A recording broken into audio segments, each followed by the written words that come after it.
It was a warm summer afternoon. Mark, a young man of 25, was on the roof of his apartment. He liked spending long periods of time alone, and on this particular day, he needed it even more. An argument with his girlfriend Beatrice prevented him from concentrating on anything else. As he looked around, he noticed a stack of old newspapers. He opened one of them and began to turn its pages. An event caught his attention. It reported the death of a young man whose body had been found with great signs of violence. His throat had been torn out with some kind of claws, and they also found a mark on the forehead. After reading the strange event, he felt a knot in his stomach. Mark looked down the street, his eyes fixed on the people coming and going, until suddenly a man caught his eye. Although it was summer and the temperature was pleasant, he was dressed in white gloves and a long black jacket with a hood, along with a striking black and white striped scarf. At one point, the man stopped and looked up, as if aware of his presence. When the young man saw his face, his blood ran cold. He wore a mask, half white and half black, with a strange and macabre smile. Suddenly, the expression on the mask changed, and he smiled more wickedly now. The figure cocked his head, and in just a few seconds, the mysterious figure climbed up the building and began to climb the wall with his bare hands, which were now strong claws with long nails. Mark freaked out and backed away from the edge, running for the exit. He ran without looking back and slammed the door behind him. He could hear his chilling voice in the distance. "Do you want to play?" "I want you to play." But Mark was already running to take refuge in his apartment, panicked. Upon reaching his room, he fell into bed, doubting if what he had seen was real or not. When he managed to calm down, exhaustion took over him, and soon he closed his eyes and fell asleep. The next day, he woke up confused, vaguely remembering the events of the previous evening. It was probably a dream. I'm sure it was my imagination. When he regained his composure, he remembered the discussion with Beatrice and decided to visit her to ask for her forgiveness and make peace. But before he faces the situation, he should steel himself. He went to the kitchen and rummaged in one of the cupboards until he found a bottle of wine. He opened it and poured some into a glass, but when he raised the glass to his lips, he realized it was water. He glared at the bottle, and suddenly a familiar laugh broke the silence. "Would you like a glass of wine?" Mark jumped, spilling the contents of the glass.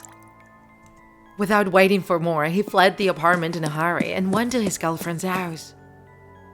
He was very nervous and he had a bad feeling. Arriving at the entrance, he knocked on the door, but no one answered. He called again, but with the same result. Desperate, he tried to turn the knob and the door gave way. Inside, everything seemed in order. He strode into the kitchen, calling Beatrice's name, but there was no answer. He went to the dining room, where he found an open bottle of wine on the table, the same one he had in his apartment. On the body of the bottle was a note that read, "I'm so sorry about our discussion. I'd like to make peace. I love you with all my heart. Mark." The young man swallowed, feeling his heart race. He didn't remember sending her anything, even though the note was signed with his name. He called her again, but again there was only silence. So he decided to go upstairs and investigate the room. But as he went up, an image left him stunned.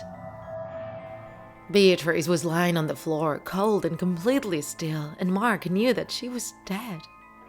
He knelt next to her body and felt the tears welling up in his eyes. Suddenly, he felt a presence next to him. It was a strange man with that disgusting mask showing a wicked grin.